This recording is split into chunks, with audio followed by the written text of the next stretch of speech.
Okay, well, as you see, we're looking today at this beautiful Upanishad, the Katha Upanishad. But before we look at it and consider its nature, we'll do a Sanskrit pause. Okay, well, not very difficult really. Just in case there's anybody not aware of this, there is 4 levels of speech, and this speech that you can hear at the moment is speech on the tongue, Vaikari. And then speech at the mental level, that's called Madhyama Vak, middle speech. And then there's the heart speech, Pashanti. But the source of all speech is Para, in the navel. And that's silent, and that's pure Sat Chit Ananda. Can you say that? Sat Chit Ananda. Truth, consciousness and bliss. That's your real, unmoving, eternal nature. So that's where we start. So we're going to have a pause, and in Sanskrit you can say it after me. Parayam, Parayam, Vachi, Vachi, Uparama, Uparama, Astu. Astu. So in the supreme speech, which as you'll see is actually Om. Om is the very center of this Upanishad and the very center of all of us. As we'll hear probably on Christmas Day, and the Word was made flesh and dwelt among us, full of grace and truth. That Word is what we truly are. We are that embodied Word, and we are here to realize it. So just coming to rest in Para, let there be a pause in Para, just for a brief minute. So close the eyes and let the attention go from the head to the navel, and be still.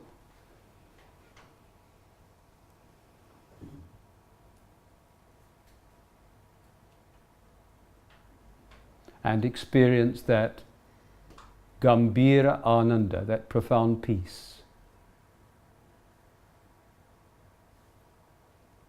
Iti. And so we dedicate all together. Many of you will be familiar with this, because I can see a lot of people who definitely know this. Say after me, Om.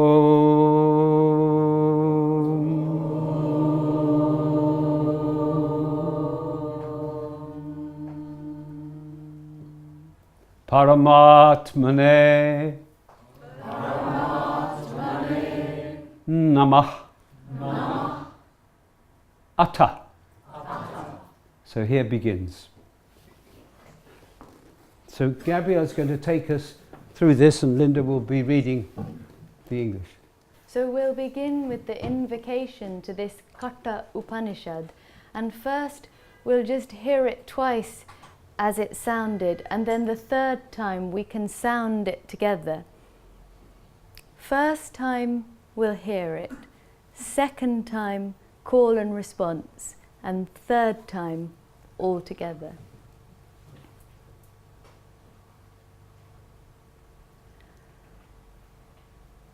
Om Sahana Vavatu Sahanau Bhunaktu Sahaviryam Karavavahai Tejasvinavadhitamastu Ma vidvishavahai.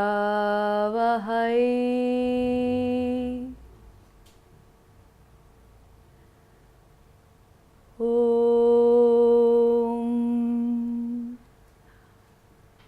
Om.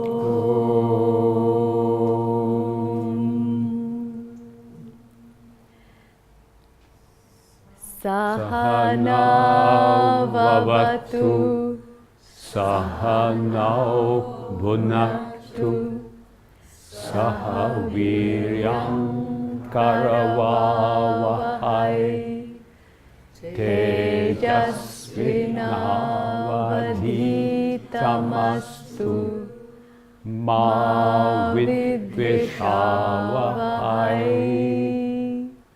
Om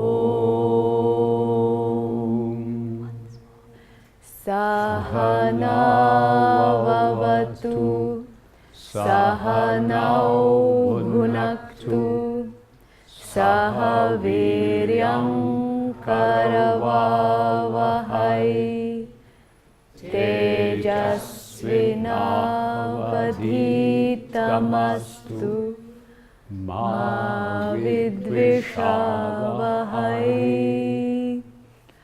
Om Shanti Shanti Shanti. May He protect us both by revealing knowledge.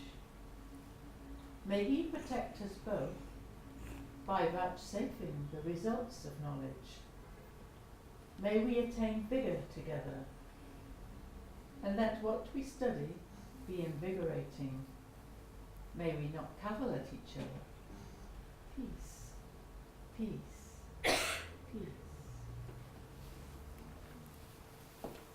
So before the part 1, canto 2, a little introduction, because canto 1 is the story of how Nachiketas, whose name, by the way, means who doesn't know, Nachiketas, his nature is very pure. He's rather like Socrates. And his father, however, was determined to attain heaven as quickly as he could by selling his mangy cows, well, not selling, but giving away. This was his dakshina to the Brahmin, because you would get, the idea is he'd get merit. But unfortunately, what he was giving was not worth anything, because the cows were not going to last much longer. They'd run out of milk, they'd run out of water, and young Nachiketas could see that this was not a suitable gift, and he's very concerned for the welfare of his father, that is Vajashravasa, who he realized was not going to attain salvation in that sort of way. But when he pointed this out, but really just by his expression, his father picked it up, and he effectively offered himself as a part of the offering. And so then he said, "Who do you offer me to?" And he got very angry and said, "I send you to death. You can go to Yama, as far as I'm concerned."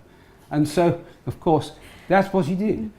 He went to the house of Yama, because Yama was out, very busy, as you can imagine. And he's out the whole 3 nights without, poor Nachiketas had no water, no food, and Yama came back. He was absolutely ashamed to leave a Brahmin for 3 days without food. So he said, "I offer you 3 boons. If you must have some compensation for this dreadful act of mine."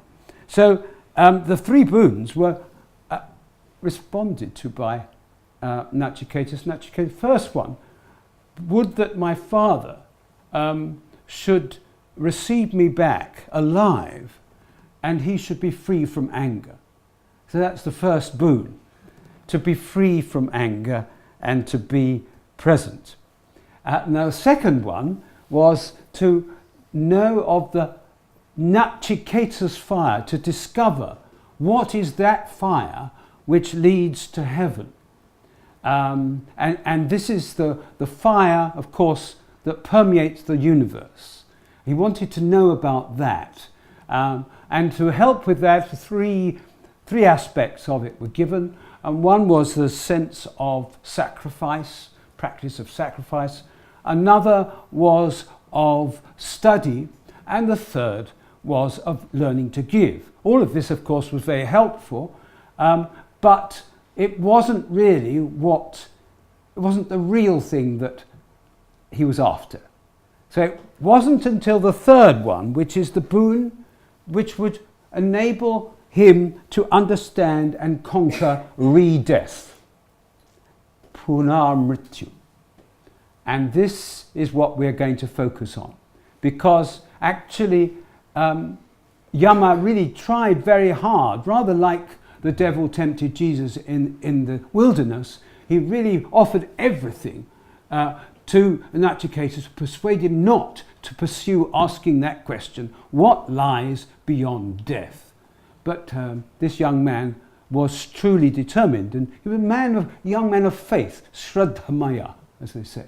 He had this faith at his centre, and that is one of the things he's famous for. So we're going to go and hear the first part of Canto 2 as it gives us the beginning of the answer of how you get beyond death. Shreyascha preyascha manusyametastau samparitya vivinakti dhirah Shreyo hi dhiro bhipreyo sovernite preyo mando yokakshemad vernite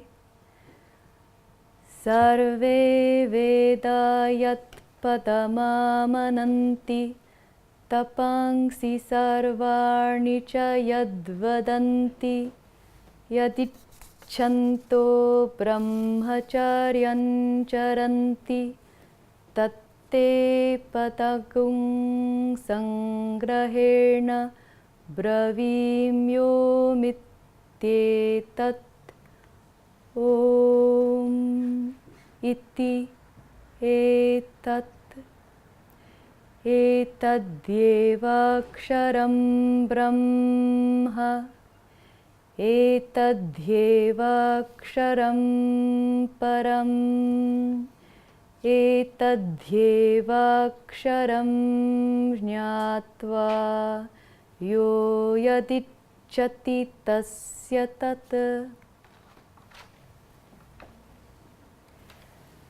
na jayate mriyate va vipaschin nayang kutaschin babhuva kaschit ajo nityah shashvatoyam purano nahanyate hanyamane sharire Arnoraniyan mahato mahiyan atmasya jantor nihito guhayam tamakratuh pashyati vita shoko dhatuh prasadan mahimanamatmanah. So we're going to proceed in this way, that Gabriella will recite the verses in a group, and then Linda and I will give the translation. I will make some comments, all right? And we will obviously have time at the end for questions. So, Shreyascha preyascha manusyametas tau samparitya vivinakti dhirah Preo hidhiro bipreso vrenite, preo mando yogakshemad vrenite. Death said, the good and the pleasant approach mankind, and the man of intelligence, having considered them, separates the two. The intelligent one selects the good in preference to the pleasant. The non-intelligent one selects the pleasant for the sake of growth and protection of the body. Sarve veda yat padamamananti padansi sarvani yad vadanti Yadichanto brahmacharyam charanti tatte padagum sarva samgrahena bravimyo mityetat. I tell you briefly of that goal which all the Vedas with one voice propound, which all austerities speak of, and wishing for, which people practice brahmacharya. It is this. Om. Etadyevaksharam brahma, etadyevaksharam param, etadyevaksharam jnatva, yo yad ichchati tasya tat. This letter Om, indeed, is the inferior Brahman, Hiranyagarbha, and this letter is, indeed, the supreme Brahman. Anybody who, while meditating on this letter, wants any of the two, to him comes that.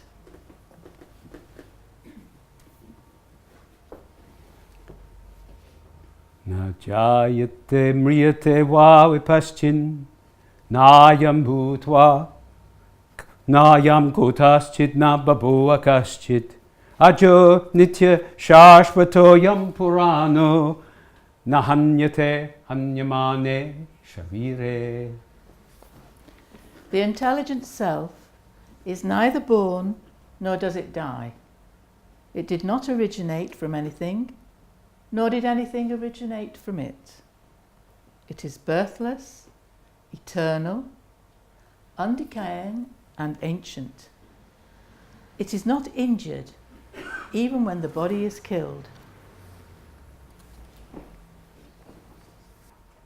Anuraniyan mahato mahiyan atmasya jantor nihito guhayam tamakrathu pashyati vitashoko dhatu prasadam mahimanam atmana. The self, that is subtler than the subtle and greater than the great, is lodged in the heart of every creature. A desireless man sees that glory of the self through the serenity of the organs, and thereby he becomes free from sorrow. So there's a wonderful secret conveyed in this first section, that this word from which the universe comes is in the heart of everyone.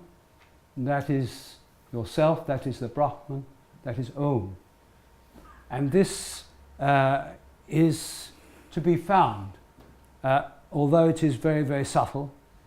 Here we are with this grace of being able to access the profound wisdom of the Upanishad.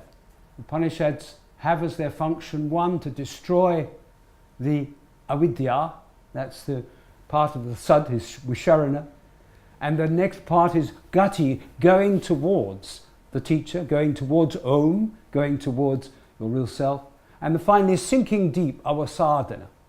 And all that is being conveyed in these verses, so that we are ready for, if you like, an analogy will help us understand the nature of this self, which appears to be totally changing and subject to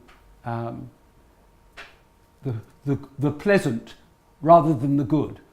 But the theme running through the Upanishad is to go for the good. Those who choose the good and leave the pleasant, they find their way back. But those who choose the pleasant fall out of the race. So here we've been given a wonderful choice. So we now go on to the section which is to do with the chariot.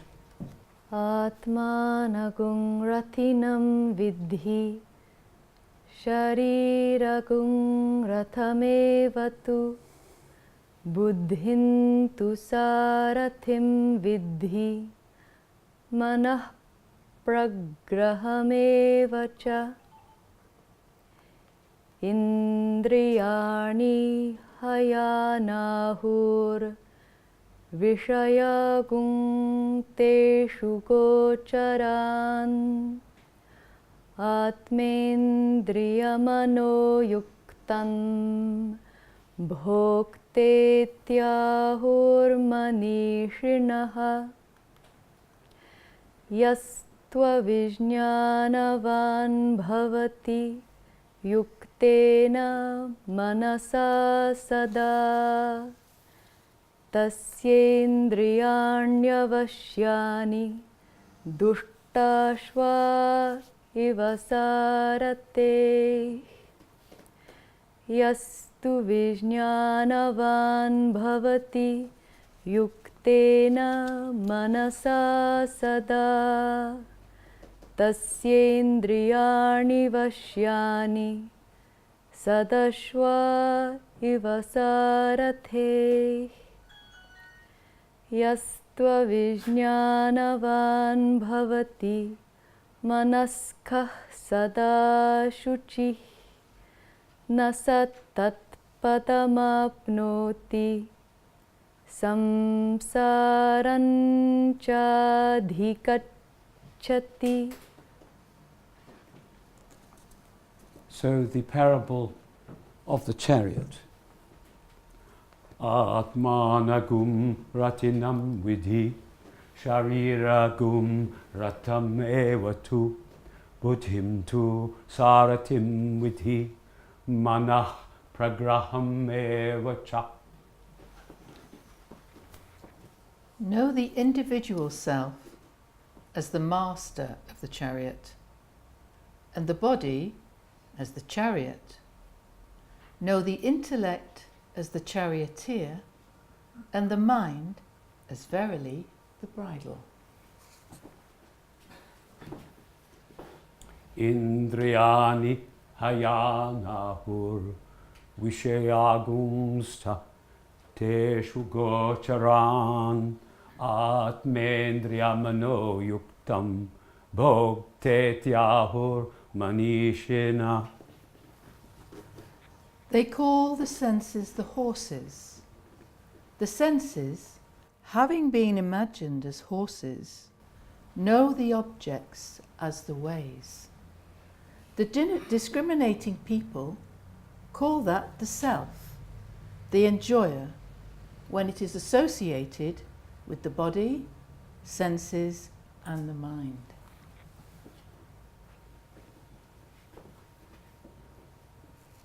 Yastva vijñānavan bhavati ayuktena manasa sada tasyendriyani avashyani duṣṭāśva iva sarate. But the senses of that intellect, which, being ever associated with an uncontrolled mind, becomes devoid of discrimination and are unruly like the vicious horses of the charioteer.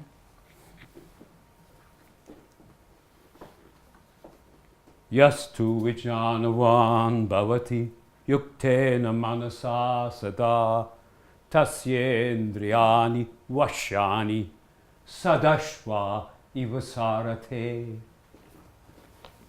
But of that intellect, which, being ever associated with a restrained mind, is endowed with discrimination, the senses are controllable like the good horses of the charioteer.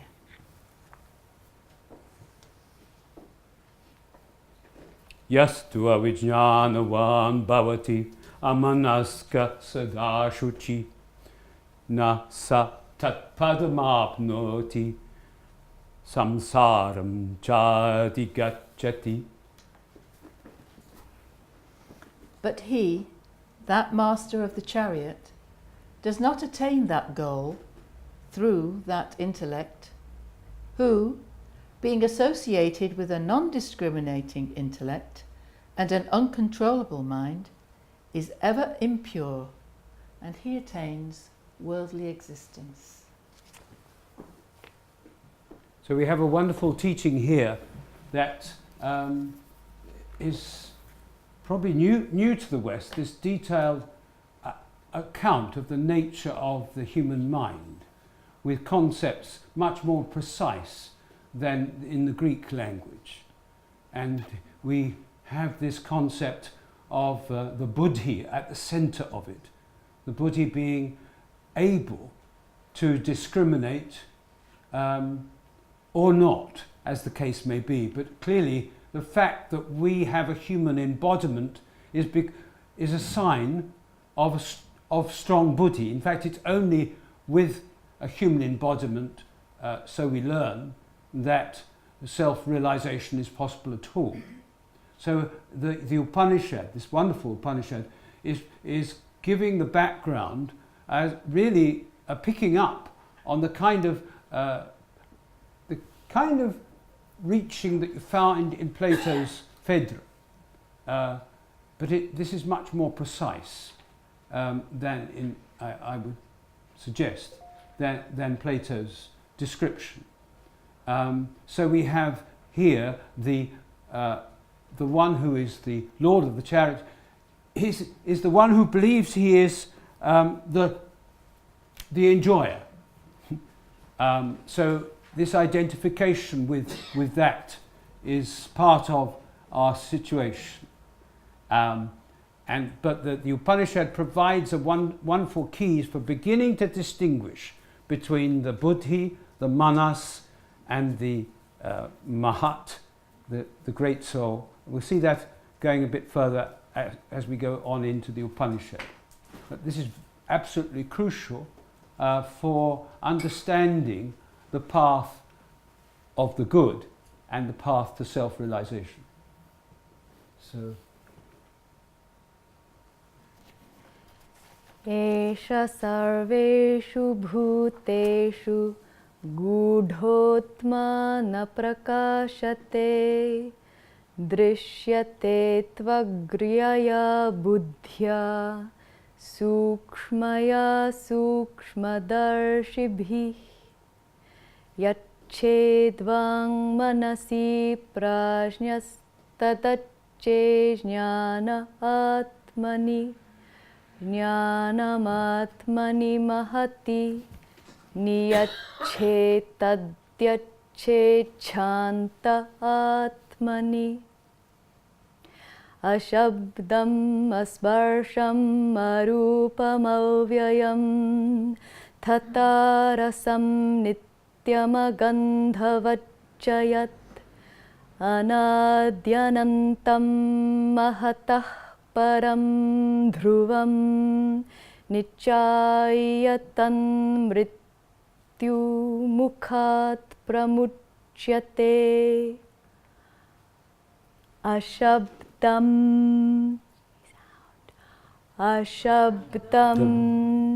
asparsham arupam avyayam. And then you feel the rhythm. Ashabdam. Asparsham. Arupam. Avyayam.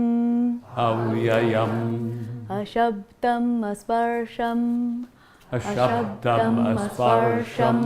Arupam avyayam. Ashabdam asparsham arupam avyayam. Ashabdam asparsham arupam avyayam. Good. So let's just Esha sarveshu bhuteshu gudhatma na prakashate drishyate tvagryaya buddhya sukshmaya sukshmadarshibhi. The self is hidden in all beings, and hence does not appear as the self of all. But by the seers of subtle things, this self is seen through a pointed and fine intellect.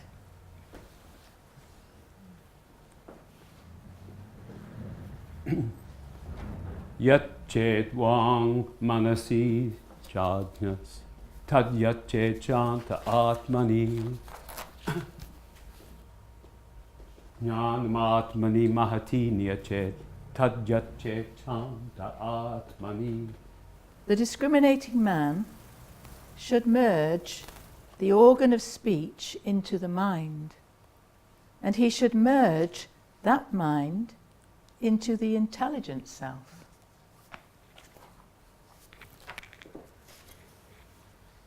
He should merge the intelligent self into the great soul, and he should merge the great soul into the peaceful self.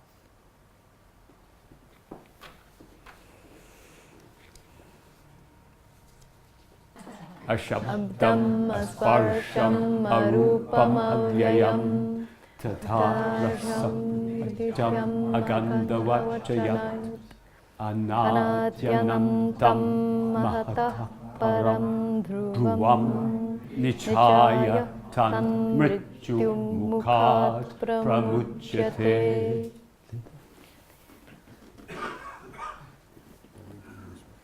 This one. One becomes freed from the jaws of death by knowing that which is soundless, touchless, colourless, undiminishing, and also tasteless, eternal, odourless, without beginning and without end, distinct from Mahat and ever constant. Well, here's a master secret. This Yat Chet Wang Manasi, the absorbing of the mind, the speech into the mind into the heart, and the heart into the silence. In fact, we could just do a little experiment, because it applies just even with the word Om. So we just sound Ah.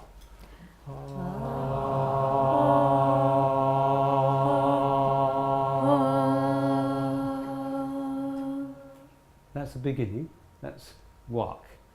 And now,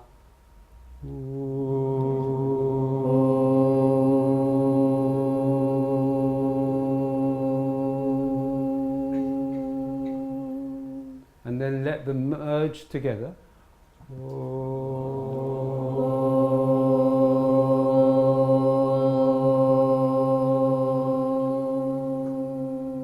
And then into the Ma.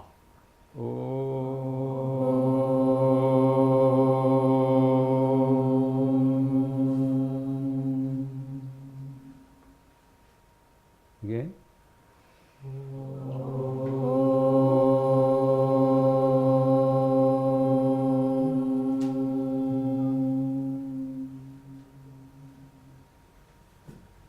Just once more.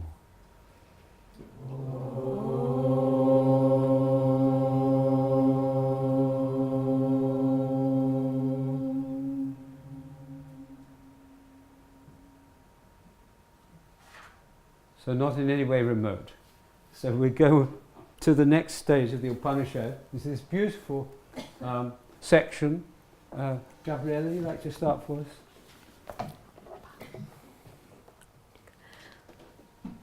Paranchikani vyatrnat swayambhuh tasmat parang pashyati nantaratman kaschid dhirah pratyagaatmanamaikshad avritta chakshuramritatvamichan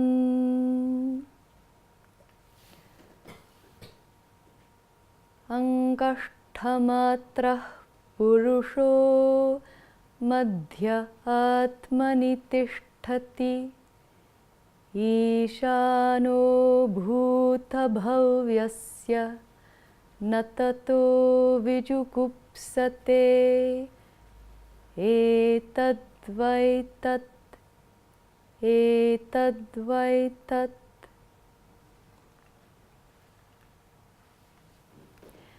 Yathodakam shuddhe shuddhamasiktam tadrigeva bhavati evam muner vijanata atma bhavati Gautama. Paranchikani vyatrinat svayambhus tasmat parang pashati nantaratman kaschidira pratyagatman maikshat avrita chakshur amritatvam michan. The self-existent Lord pierced the outgoing senses. Therefore, one sees the outer things and not the inner self. A rare, discriminating man, desiring immortality, turns his eyes away and then sees the indwelling self. Angushta matra purusho madhya atmani tishtati ishano bhuta bhavyasya natato vijugupsate etadvaitat. The being, Purusha, of the size of a thumb, resides in the body.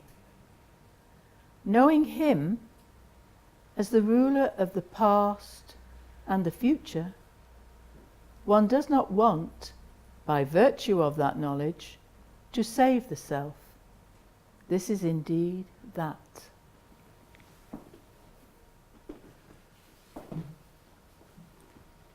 So this paranchit, the turning, our senses turn out naturally. But there is this choice for us to be able to turn within. And in a moment, the Upanishad will describe how there are, as it were, 11 gates in the body, out of which the energies appear to go. But there is this possibility for the wise are those who do that, to turn within and to find yourself. And of course this has always been the great secret, how to be still and then discover that within you, which never ever changes, which is your own self. And that being called Purusha, the Ush, the light, which shines in the city, the Pur, of 11 gates. This is the light that lights everyone who comes into the world. And this we seek to know and can know.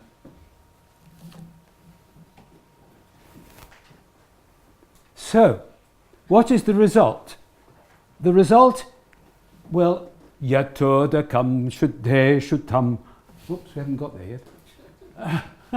Yatodakam shuddhe shuddham asiktam tadikeva bhavati evam mune vijanata atma bhavati Gautama.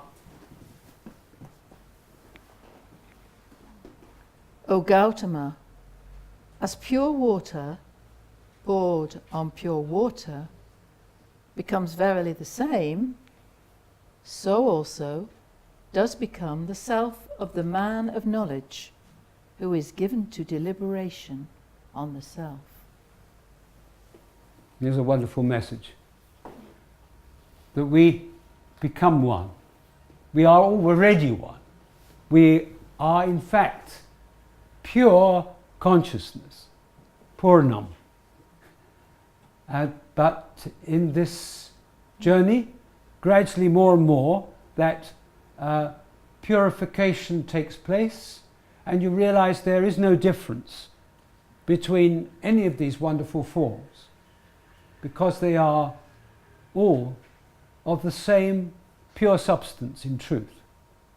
And so water falls on pure water, and we discover the ultimate cause of everything is this prema, this love. So we have the next section, which is Canto 5. And Gabriella, thank you. Puramekadashadvaram ajasya vakracetasa anushtaya nashochati vimuktascha vimuchyate etadvaitat etadvaitat.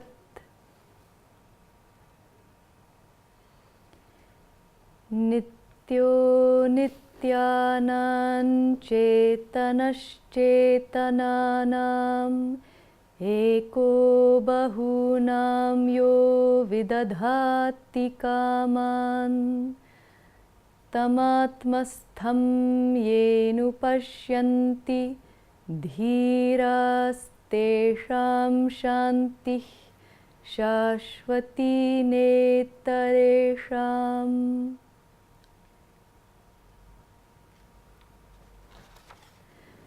Na tatra suryo bhati na chandra tarakam nema vidyuto bhanti kuto yamagnih tameva bhantam anubhati sarvan tasya bhasa sarvamidam vibhati. Puram ekadashadvaram ajasya vakracetasa anushtaya nashochati vimuktascha vimuchyate etadvaitat etadvaitat.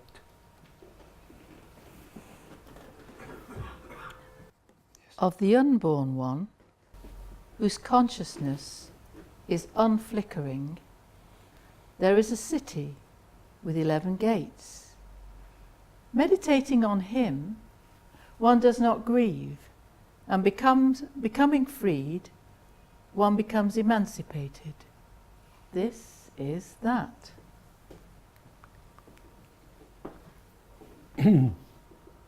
Nityo nityanam chetanas chetananam eko bahunam yo vidadhati kaman tamatmastang yenu pashyanti dhiras tesham shanti shashvato netaresham. The inner self is both immanent and transcendent.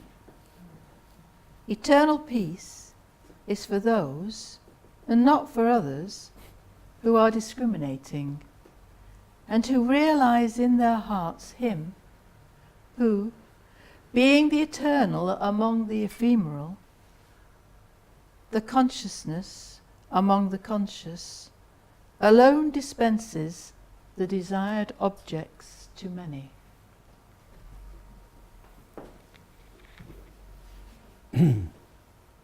Na tatra suryo bhati na chandra tarakam nema vidyuto bhanti kuto yamagni tameva bhantam anubhati sarvam tasya bhasa sarvamidam vibhati.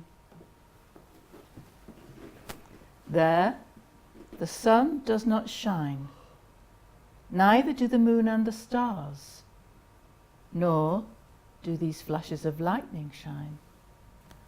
How can this fire, he shining, all these shine through his lustre? All these are variously illuminated. Very beautiful. And that last verse especially, It occurs in 2 Upanishads and it's frequently repeated because it's very interesting. Just after Christmas there's an event called Epiphany. Yeah? Epiphany, the 12th night, 12 days after Christmas. It's said to be when the sap is beginning to rise. And epiphino, it's the Greek word, which means to shine forth. And that word, phino, comes from the Sanskrit bha, which is that which shines. And of course it echoes the light that lights everyone who comes into the world. Again, it's this theme of, we have the Purusha, unflickering. This Purusha, which is your real self, shining. When you meet another being, what are you meeting? You're meeting the light, which is the light that lights everyone. And of course we know all these forms pass. They're the 11 gates. This is the body. But the light, the ush, is the key. So this is the nitya, the eternal, amongst the anitya.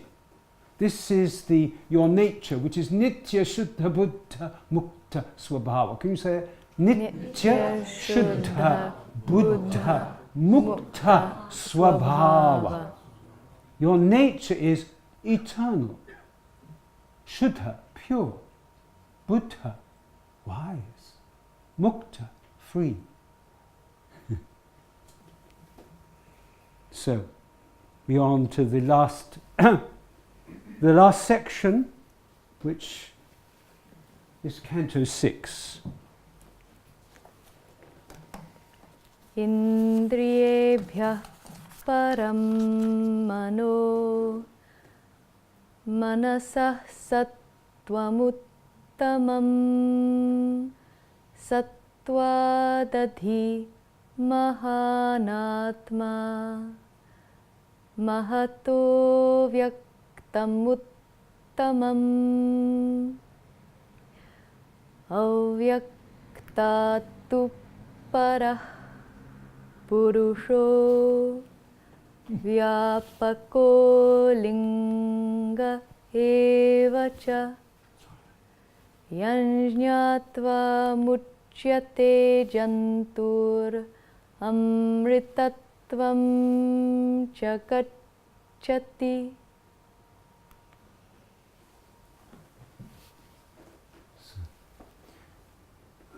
Indriyebhya param mano manasa sattvam uttamam sattvadati mahanatma mahato vyaktam uttamam. The mind is superior to the senses. The intellect is superior to the mind. Mahat, the great soul, is superior to the intellect, and the unmanifested is superior to Mahat. The story continues.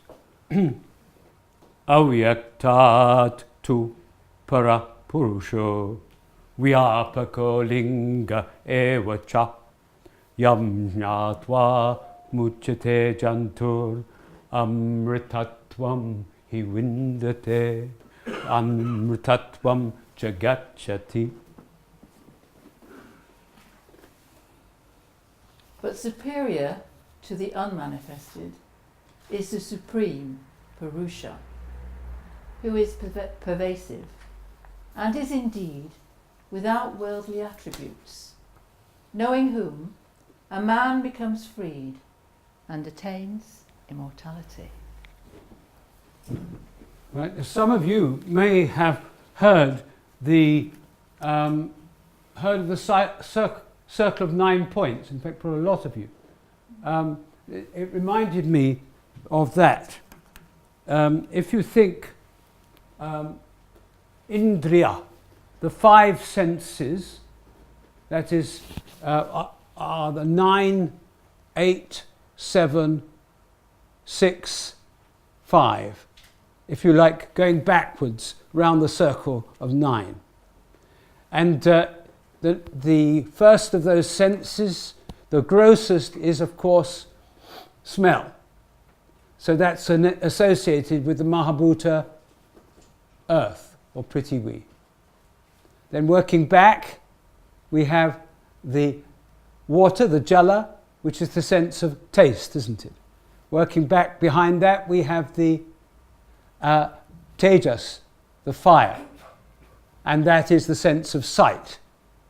And then we have the touch, which is the air, the vayu, and then we have the akasha, the shabda. So these are the indriya, but beyond that, what is the indra, who is lord of those, is the manas. So the manas takes, then higher than that is what's called here the sattva, which is the buddhi. The buddhi's nature is sattva. That's why it's called sattva. And then beyond the sattva is the mahanatma. That is the lord of the buddhi. And that's really the universal buddhi, as opposed to the individual buddhi. And then beyond that great self is, we sometimes call there's a word we use sometimes, mahat tattva, which is the feeling of existence in every creature. And then beyond that, you see, is the avyakta, the unmanifest. This is where we go every night. When we're fortunate enough to have deep sleep, we're entering into the avyakta. But there's a cosmic avyakta where all universes are stored, all of them come from. And finally, beyond that, of course, is the self, is the Om, is the reality, yourself. So we have the very last section of the Upanishad that we're giving to you. Says he. So we've got, from the Avyakta, we have the Purusha. We mentioned there before, which is, nothing is beyond the Purusha. Purusha is that which shines through everything. It's Vyapaka. It has limitless. This is sometimes called the abode of Vishnu, the all-pervading consciousness. And having known that, once one realizes that, comes to that profound peace, then one is freed from all limitations, and one finds amritatva. So that's nearly where we've got to. Oh, that was what I was talking about, the circle of 9 points. So we come on to this last section. Yada sarve prabhidyante hridayasyeha granthayah atha martyo mrito bhavati etavadhyanushasanam. Yada sarve prabhidyante hridyasyeha grantaya atamartyo mrito bhavati etavad hyanushasanam. When all the lots of the heart are destroyed, even while a man is alive, then a mortal becomes immortal. This much alone is the instruction of all the Upanishads. Okay, so that's where we come to an end. I think we'll end by let's sound the invocation we began with. Can you lead us, please, Gabrielle? So Sahawa Nawavatu. Would you like to all join in? Om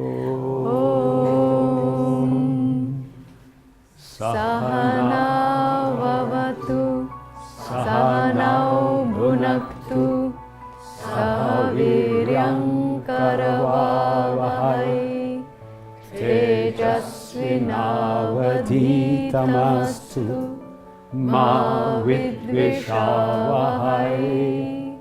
Om Shanti Shanti Shanti.